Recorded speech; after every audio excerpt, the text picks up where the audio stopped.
Dans la vie d'une nation, dans la vie d'un combat politique, un homme sans la base ne signifie lié. Parce que ce Gwassa Gaton dont vous parlez, il a négocié sa place. Il a négocié sa place, il a oublié ses prisonniers politiques. Gwassa Gaton a négocié sa place, il a oublié que le CNDD-FDD a déjà tué une multitude de militants du FNL. Gwassa Gaton, il a négocié ses positions, mais aujourd'hui, regardez comment il est traité. On lui refuse même le poste de premier vice-président alors qu'il revenait de droit. Aujourd'hui, Gwassa Gaton, allez le voir, il est tenté de se plaindre. Dernièrement, il est rentré d'une mission. Il est passé par la petite porte à l'aéroport, alors que les autres ont l'air déroulé en tapis rouge. Aujourd'hui, Gwassa est prisonnier de Nkurunziza. Il a fait un mauvais choix. Il a pensé à ses propres intérêts. Il s'est suicidé. Je pense que son avenir politique est vraiment très hypothéqué. Par contre, sa base aujourd'hui, il est du côté du Sénarède.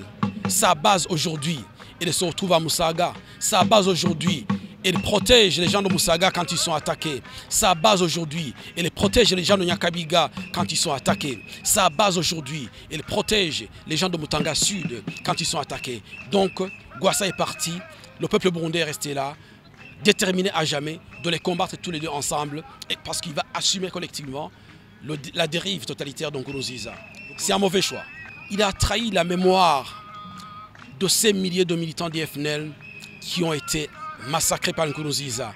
Il a trahi la mémoire et de ces prisonniers du FNL qui croupissent dans les prisons. Quand vous êtes un homme politique responsable, quand vous menez une négociation, le premier préalable, c'est la libération de vos prisonniers politiques. Il ne l'a pas fait.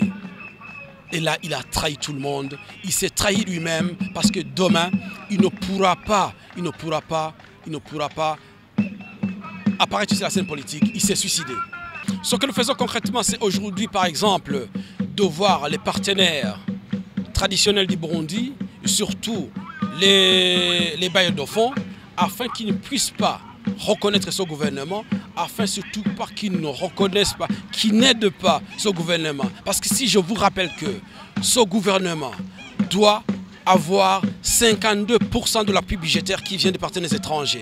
Or, si ces partenaires étrangers ferment le robinet parce que le contribuable européen ne peut pas accepter qu'on débourse l'argent pour aider un gouvernement qui tue, pour aider un gouvernement qui travestit les vertus de la démocratie. Donc si ce robinet est fermé, nous sommes sûrs et certains que Nkurunziza ne peut pas gérer une nation burundaise sans payer les fonctionnaires, sans payer sa milice, sans payer l'armée et la police. Il ne pourra pas, aucun chef d'État au monde ne peut diriger une nation sans argent. Aucun chef d'État au monde ne peut diriger une nation contre le gré de son peuple. Et aujourd'hui, on ne peut pas accepter au Burundi un président à vie. Parce que les Burundais ont goûté à la démocratie, les Burundais ont fait une avancée telle qu'ils ne peuvent pas accepter de faire marche en arrière. On ne peut pas gérer une nation où il n'y a pas de presse libre, où la presse a été canardée, où les journalistes sont à l'exil. C'est impossible de gouverner un pays comme celui-là. Voyez comment il est. Il est dans une cage blindée. Il a organisé une semaine consacrée aux prières.